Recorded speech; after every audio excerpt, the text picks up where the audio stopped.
একটা আজব শান্তি, একটা নীরব পরিবর্তন, যা শব্দতে বয়ান করা যায় না, কিন্তু মন সেটাকে বুঝে নেয়। কখনো কখনো মানুষ নিজে নিজেকে জিজ্ঞাসা করে, আমি এখন রুহানিয়াতের কোন দরজাতে আছি? আমি কি বাস্তবে আল্লাহর নিকটে যাচ্ছি? এটা কি শুধুই আমার ভুল ধারণা? এই প্রশ্ন সাধারণ। এটা সেই প্রশ্ন যা শুধুমাত্র সেই মানুষেরা করে যাদের রূহ জেগে আছে, সেই মানুষেরা যারা শুধুমাত্র জীবন্ত থাকে না, বরং অনুভব করে। একটু থামো, নিজেকে শোনো, মনের ডাককে অনুভব করো। কেননা রুহানিয়াতের পরিচয় বাইরে পাওয়া যায় না, এটা ভিতর থেকে দরজা খোলে। তুমি ভেবেছ যে তুমি হঠাৎ নিশ্চুপ কেন হয়ে যাও? মানুষের কথা কম কেন শুনতে লাগো? মন বলে কম, কিন্তু ভাবে বেশি। সফলতাও পেয়ে যাও তো খুশি কম লাগতে লাগে। ছোট দুঃখও পাই তো মন এলোমেলো হতে লাগে। এই সব কিছু এমনিতেই হয় না। এটা সেই মুহূর্ত হয় যখন রূহ তার রবের নিকটে যেতে চায়। দুনিয়াতে কোনো কষ্টই নয়, রুহানিয়াত কোনো বই নয়, কোনো লেকচার নয়। এটা সেই অনুভূতি যা আল্লাহ নিজে তার বান্দার অন্তরে দেন। আর আজ আমরা সেই অনুভূতির কথাই বলবো। আজ আমি তোমাকে বলবো যে কিভাবে মানুষ জানে যে সে এই সময় রুহানিয়াতের কোন দরজায় দাঁড়িয়ে আছে। কিন্তু শুরু করার প্রথমে একটা কথা বুঝে নাও। রুহানি সফর হলো সেই রাস্তা যেখানে মানুষ হাঁটে তো দুনিয়াতে, কিন্তু তার মন কোথাও অন্য জায়গায় থাকে। সে মানুষের সাথে কথা তো বলে, কিন্তু তার ভিতরে আর একটা অন্য কথাবার্তা চলে, শুধু নিজের রবের সাথে। এখন কিছুক্ষণের জন্য নিজেকে প্রশ্ন করো, তুমি কি বাস্তবেই আল্লাহর নিকটে যাচ্ছ? অথবা শুধুমাত্র জীবনের দৌড়ে হেরে ক্লান্ত হয়ে বসে আছো?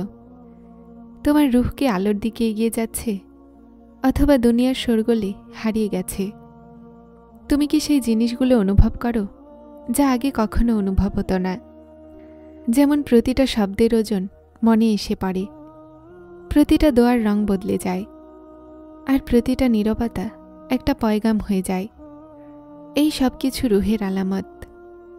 একটা সময় ছিল যখন তুমি প্রতিটা কথায় রাগ করতে, এখন মন নরম হয়ে গেছে। একটা সময় ছিল যখন মানুষেরা অন্তরে জায়গা বানিয়ে নিত, এখন তোমার মন আল্লাহ ছাড়া কাউকে জায়গা দেয় না। একটা সময় ছিল যখন দুঃখ হতো তো মানুষের কাছে যেতে, এখন দুঃখ পাও তো শুধুমাত্র আল্লাহর সাথে কথা বলো। এই পরিবর্তন হঠাৎ আসে না, এটা রুহের জেগে ওঠার প্রথম নিশানি। কিছু মানুষ বলবে যে এটা দুর্বলতা, কিন্তু বাস্তবে এটা রুহানি শক্তি। আর সেই শক্তি আল্লাহ শুধুমাত্র তার নির্বাচিত বান্দাদেরকে দেন। কিছু নিশানি থাকে যেগুলোর মাধ্যমে তুমি চিনতে পারো যে তুমি রুহানি সফরে কোথায় দাঁড়িয়ে আছো। আজ সেই নিশানিগুলোরই কথা হবে। একদিন এক ব্যক্তি এক বুজুর্গের কাছে আসলো আর বলল, হজরত, আমি কিভাবে জানব যে আমি আল্লাহর নিকটবর্তী হচ্ছি? বুজুর্গ হেসে বলল, যখন তোমার মন দুনিয়া থেকে উঠে যাবে আর আল্লাহর রহমতে হালকা হয়ে যাবে, তো জেনে নাও তোমার রূহ জেগে উঠেছে। ভাবো, মন কোন জিনিসে হালকা হয়? দুনিয়া থেকে? একদম নয়। মন শুধুমাত্র এক নামে হালকা হয়, আল্লাহ। আর এটাই তো প্রথম দরজা রুহানিয়াতের। যখন মানুষ প্রতিটা কষ্টে, প্রতিটা ভাবনায়, প্রতিটা নীরবতায় শুধুমাত্র একটাই নাম নেয়, ইয়া আল্লাহ। এটা সেই মাকাম যেখানে মানুষ দুনিয়ার শোরগোল থেকে বের হয়ে নিজের রবের সামনে খাড়া হয়। রুহানিয়াতের দ্বিতীয় দরজা হলো সেটা যখন মানুষ নিজের আমলকে দেখে নিজেও লজ্জাবোধ করতে লাগে, যেখানে মন বলে, আমি উত্তম হতে পারি, আমি বদলাতে পারি। এটা পরিস্থিতি নয়, এটা ঈমানের আঘাত। আর তৃতীয় দরজা হলো সেটা যখন মনে একটা আজব শান্তি আসতে শুরু করে, না কারো প্রশংসায় শান্তি আর না কারো খোটায় দুঃখ, শুধু আল্লাহর ইচ্ছার তালাশ। এটা সেই মাকাম যেখানে মন বলে কম, শিখতে বেশি শুরু করে দেয়। আর তারপর একটা সময় আসে যখন আল্লাহ নিজে তার বান্দাকে সামলে নেন। মানুষের এমন লাগে যেন কেউ তাকে ভেতর থেকে ধরে রেখেছে, দুর্বলতার পরও, ভুলের পরও, জখমের পরও। এটা সেই মুহূর্ত যখন রূহ তার নিজের সফর শুরু করে। আর তুমি, হ্যাঁ তুমি, এই সময় সেই দরজাতেই দাঁড়িয়ে আছো। কেন? কেননা তুমি আজ প্রশ্ন করেছ, আমার রূহ এখন কোন দরজাতে আছে? যে প্রশ্ন করে সে সন্ধানে থাকে। রুহানি সফরে একটা আজব কৈফিয়ত থাকে। মানুষ মানুষের মাঝে থেকেও একা অনুভব করে, কিন্তু এই একাকিত্ব দুঃখ হয় না। এই একাকিত্ব দয়ার নিশানি হয়, কুরবে ইলাহি। কিছু মানুষ এটাকে ডিপ্রেশন ভেবে নেয়, কিন্তু তারা জানে না এটা রুহের প্রথম আঘাতের মুহূর্ত।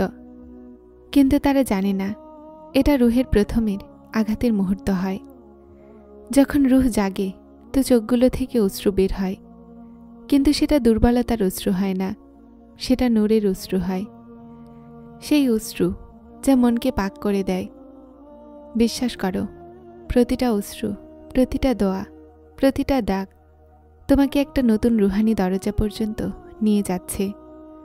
আর তোমার ভেতরে এই ছোট্ট নীরব প্রশ্ন জেগে ওঠে, আমার রুহানি পরিস্থিতি কি? এটা নিজেই প্রমাণ করে যে আল্লাহ তোমাকে বেছে নিয়েছে। এই রাস্তা সবার নসিব হয় না, এই মঞ্জিল সবার হয় না, এই অনুভূতি সবার মনে নেমে আসে না। যদি তুমি এটা শুনছ আর তোমার মন নরম হচ্ছে, তাহলে জেনে নাও তুমি রুহের সফরের প্রথম দরজাতে পৌঁছে গেছ। আর এটা শুধুমাত্র শুরু। এই মাকামের আগে সেই দরজা আছে যেখানে মন বদলায়, জীবন বদলায়, আর মানুষ তার আসল পরিচয় পায়। আর এখন পরের রহস্য শেয়ার করব, সেই আলামত যেটাতে মানুষ চিনতে পারে যে রূহ আল্লাহর কতটা নিকটে পৌঁছে গেছে।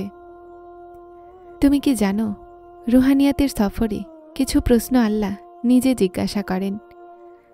কখনো কখনো মানুষ আজব একটা কৈফিয়তে ডুবে যায়। মনের ভিতরে একটা নীরব জানালা খুলে যায়, আর হঠাৎ এমন মনে হয় যেন কেউ ভিতরে ভিতরে আমাদের জিজ্ঞাসা করছে, তুমি বাস্তবে কোন দরজাতে আছো? রুহানিয়াত তোমার ভিতরে কোথায় পর্যন্ত আছে? আর তুমি আল্লাহর কতটা নিকটে? এই প্রশ্ন আমরা জিজ্ঞাসা করি না, এই প্রশ্ন আমাদের ভিতর আল্লাহ নিজে জাগিয়ে দেন।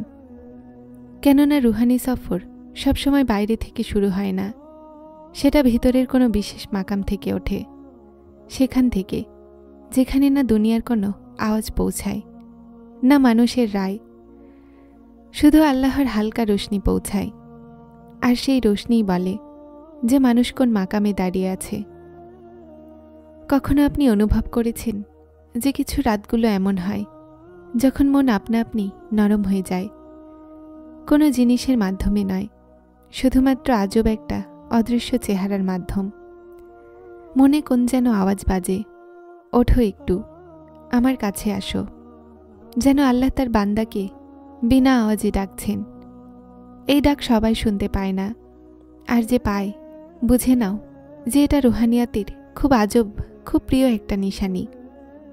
যে বান্দা এই ডাককে অনুভব করে নেয় সে কখনোই আল্লাহর থেকে দূরে থাকতে পারবে না। কেননা রুহানিয়াতের প্রথম সিঁড়ি এটাই, মনের জেগে যাওয়া। যারা চ্যানেলটিতে নতুন এসেছেন তারা হেদায়েত চ্যানেলটিকে সাবস্ক্রাইব করে আমার সাথে থাকুন এবং অবশ্যই ভিডিওগুলোকে লাইক শেয়ার করবেন।